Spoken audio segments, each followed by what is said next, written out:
इसके बाद हेडिंग है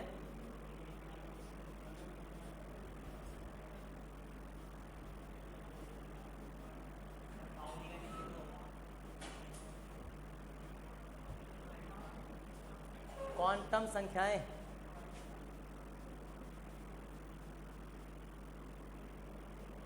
क्वांटम संख्याएं हेडिंग।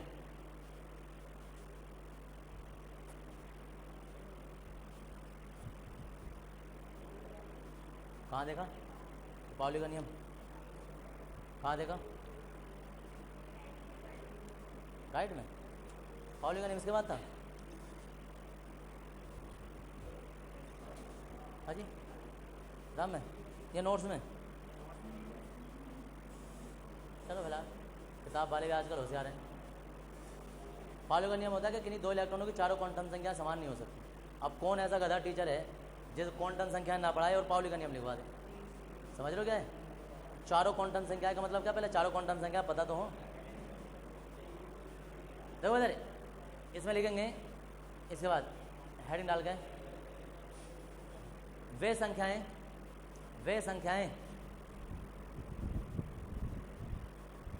संख्याएं जो परमाणु के भीतर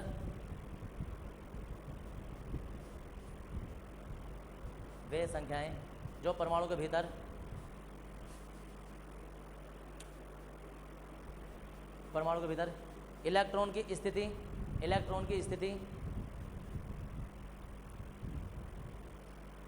कक्षा इलेक्ट्रॉन की स्थिति कक्षा इलेक्ट्रॉन की स्थिति कक्षा ऊर्जा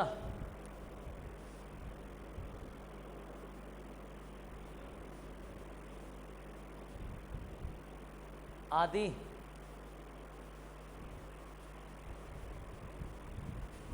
को दर्शाती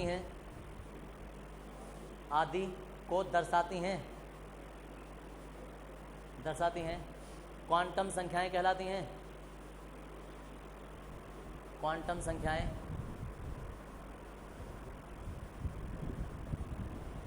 कहलाती हैं।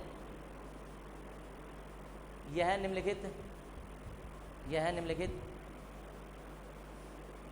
चार प्रकार की होती हैं।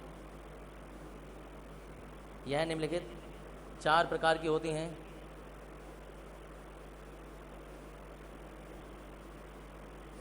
निम्नलिखित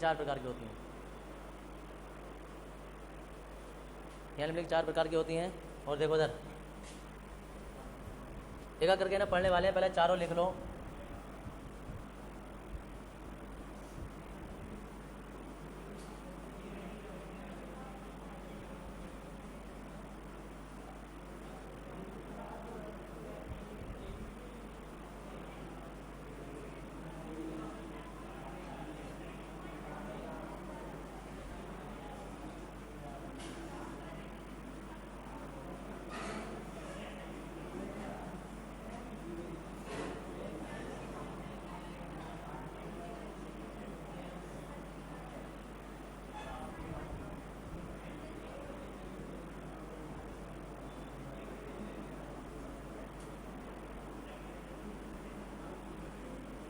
पहली है मुख्य क्वांटम संख्या, दूसरी है दिगंशी क्वांटम संख्या, तीसरी है चुंबकीय क्वांटम संख्या और ये चौथी है चक्रण क्वांटम संख्या।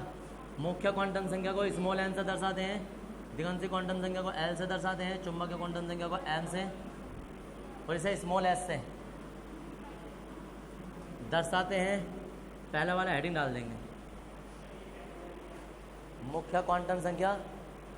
सुन ले करो, जब मैं बता रहा होता तो दांत फाड़ रहे होता उस टाइम पर क्या तो ये क्या हो गया। मुख्य क्वांटम संख्या है दिगंशी क्वांटम संख्या, चुंबकीय क्वांटम संख्या और चक्रण क्वांटम संख्या।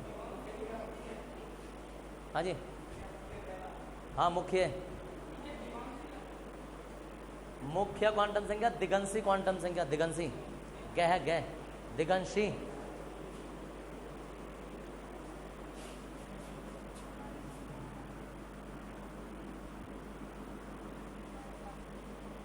दिगंशी क्वांटम संख्या। ऐसा कोई साल नहीं जाता जिस साल के क्वांटम संख्याएं निकालने ना आए। परिभाषा तो शायद ही कभी कभी आती है, लेकिन ये जरूर आएगा कि ये चारों क्वांटम संख्या याद कीजिए। दिगंशी क्वांटम संख्या दूसरा,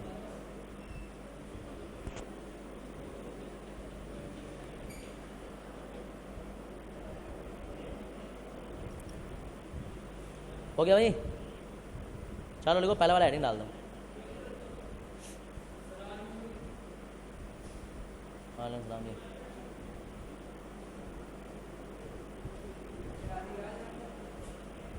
क्या बैठ जाओ आगे।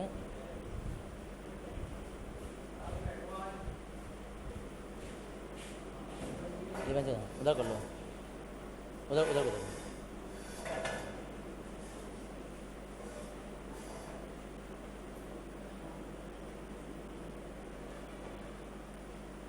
हो गया भाई? पहले वाला हेडिंग डाल देंगे। और पहले वाला हेडिंग डालने से पहले देखो इधर, पहले जरा देख लो चारों क्वांटम संख्या ये है क्या।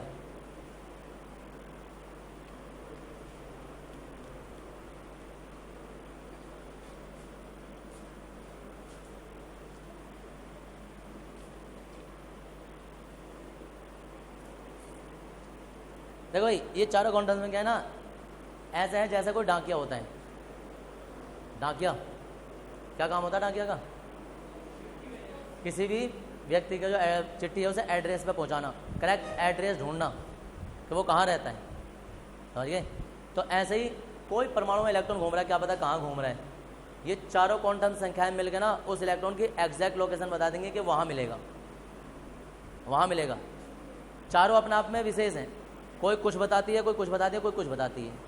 कैसे? देखो इधर, ये है कक्षा, ये है उपकक्षा, ये है ऑर्बिटल, और ऑर्बिटल के अंदर है इलेक्ट्रॉन। तो क्या होता है कि मुख्य क्वांटम संख्या जो होती है ना, वो इलेक्ट्रॉन की कक्षा बताती है, पहले कि इलेक्ट्रॉन कौन सी कक्षा में घूम रहा है परमाणु के भीतर। पहली कक्षा में है, दूसरी कक्षा में है, तीसरी कक्षा में, चौथी में, कौन सी कक्षा में है। क्लियर हो गया? ये सिर्फ यही बताएगी कि कौन सी कक्षा में, पहली कक्षा, दूसरी, तीसरी। ये अब आती है दिगंशी क्वांटम संख्या। क्या रह गया तुम्हारा? अब आ जाती है दिगंशी क्वांटम संख्या। दिगंशी क्वांटम संख्या, अब हमें ये तो पता चल गया कि इलेक्ट्रॉन जो है वो सोचो दूसरी कक्षा में है, यहाँ सोचो चौथी कक्षा में है माना। तो n बराबर जो ना, n बराबर हमें 4 मिल जाएगा। चौथी कक्षा में तो n बराबर 4 हो जाएगा। अब हमें ये ढूंढना था, हाँ पता है क्वांटम संख्या क्या होती है? तो जब हम बता रहे तो सुन ही लेते। तो अब ये n बराबर 4 है, 4 हमें मुख्य क्वांटम संख्या पता चल गई। अब ये 4 जो है, इसमें हमारे पास उपकक्ष कौन से हैं ना यार? चौथे वाले में उपकक्ष जो S भी है, P भी है, D भी है, F भी है। तो इलेक्ट्रॉन फिर पता ना कौन से वाले में होगा। कक्षा तो हमें पता चल गई, लेकिन कक्षा के अंदर जो और अलग अलग कमरे हैं, उपकक्षाएं हैं, उनमें से कौन से कमरे में होगा जाके। तो अब पता चला कि हमें पता चल जाएगा यार P में है, D में है, F में है, तो L का मान मिल जाएगा। सोचो पता चल गया P में है तो L बराबर 1 आ जाएगा। टेल बनाएंगे तो अब हमें कक्षा के बाद उपकक्षा भी पता चल गई कि यार हमें जो है वो P में पता चल गया।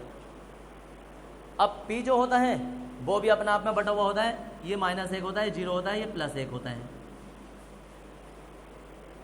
ये -1। ऐसे ही कोई कहे इसका कैसे पता करेंगे? तो हम उल्टी गिनती शुरू करते हैं। उल्टी गिनती जितने भी ये कक्षा होती है, जैसे 1 2 3 4 5 है, तो जो बीच की कक्षा होगी उसे तो हम 0 मान लेंगे, और इतने इधर को माइनस, इतने इधर को प्लस, तो इधर को -1 -2, इधर को +1 +2।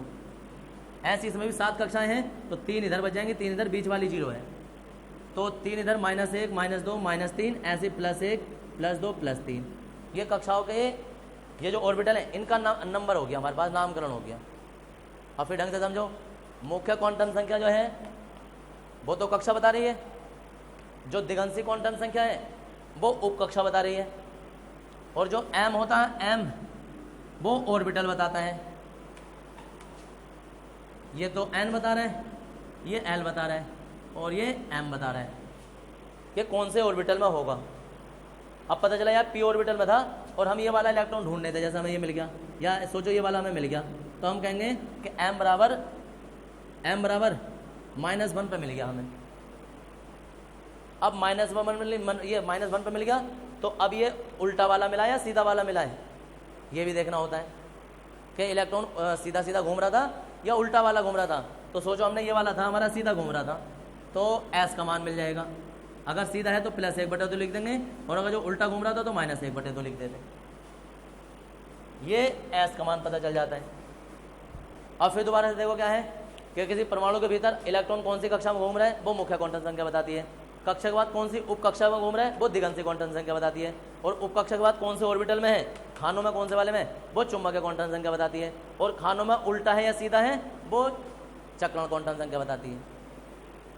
समझ में आ गया हो गया कि पहले हमें क्या ढूंढना है, पहले तो हमें पूरा परमाणु है, परमाणु के अंदर हमें क्या ढूंढना है, हमें कमरा, वो पहले पूरा घर ढूंढना है। ये चौथा जो हो गया ऐसा एक पूरा घर हो गया।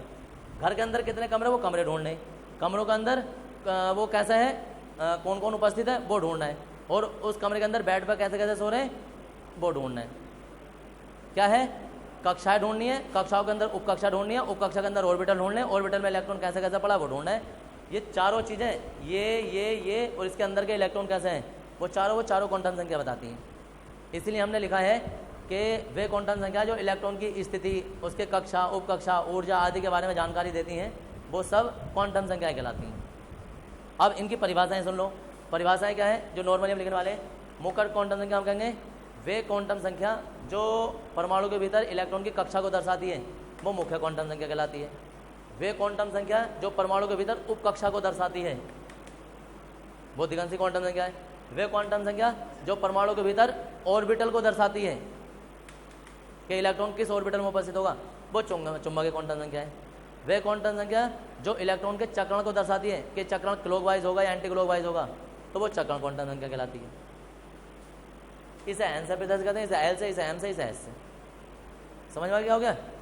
अब सीधा सीधा सिंपल उदाहरण तुम्हारे पास ये है कि जैसे कोई डाकिया आया, जैसे मैंने अभी डाकिया का जिक्र किया था। अब डाकिया किसी का एड्रेस पूछ रहा है, किसका पूछ रहा है, सोचो फैजान का ही पूछ रहा है, कॉमन सा नाम है। तो ऐसा फैजान का घर कहाँ है, चौराहे पर आया वो, उसने पूछा फैजान का घर कहाँ है, यानी कि वो उसने एन का मान पूछ लिया। किसने बता दिया कहाँ है, बीरपुर, चलो जी बीरपुर है, तो वो चले गए वहाँ। अब वहाँ गांव में जाकर, मतलब बीरपुर में जाकर पूछा होगा तो उन्होंने किसी ने घर बता दिया। अब घर बता दिया, घर के दरवाजे पर पहुँच गए, घर तो मिल गया। अब घर के दरवाजे पर पहुँच गए, अब वहाँ कोई ना कोई आया निकल गया, उससे पूछा भाई साहब फैजान कहाँ है, है ना जी फैजान जो है वो उस कमरे में है, दूसरे तीसरा चौथा जो भी है। तो कमरे का पता चल गया कि भाई दूसरे कमरे में है, कमरे में है। अब दूसरे कमरे के बाद में सुनो इधर, दूसरे कमरे में पता चला कि दूसरे कमरे में बेड पड़े थे, SPDF। अब कोई ना कोई से बेड पर तो जरूर बैठा होगा, कमरे के अंदर खड़ा तो नहीं होगा बंदा। तो सोचो कौन से पे, अना भाई साहब इस वाले बेड पर पड़ा है, तो हमें M का मान मिल गया कि भाई P वाले बेड पर पड़ा था ये। या नॉर्मली एक बेड होता है या दो खाटा होती हैं जो भी पड़ी होती है कमरे में, है ना भाई, दूसरी खाट पर पड़ा है वो, हो गए। अब यहाँ तक तो डाकिया को मिल गया कि भाई घर भी मिल गया, उसका कमरा भी मिल गया, बेड भी मिल गया। अब ये समझ में नहीं आता कि ये फैजान जो वो उल्टा पड़ा है या सीधा पड़ा है। अब अगर जो उल्टा पड़ा है, देखो इधर, अगर उल्टा पड़ा है तो -1/2, और अगर जो सीधा पड़ा है तो +1/2। डाक है ना, वहीं जाके दबा लिया ना, ले भाई साहब तेरी चिट्ठी आई है, सीधी सी बात है। हाँ जी मिल गया, अंदर घुस गया बिल्कुल है।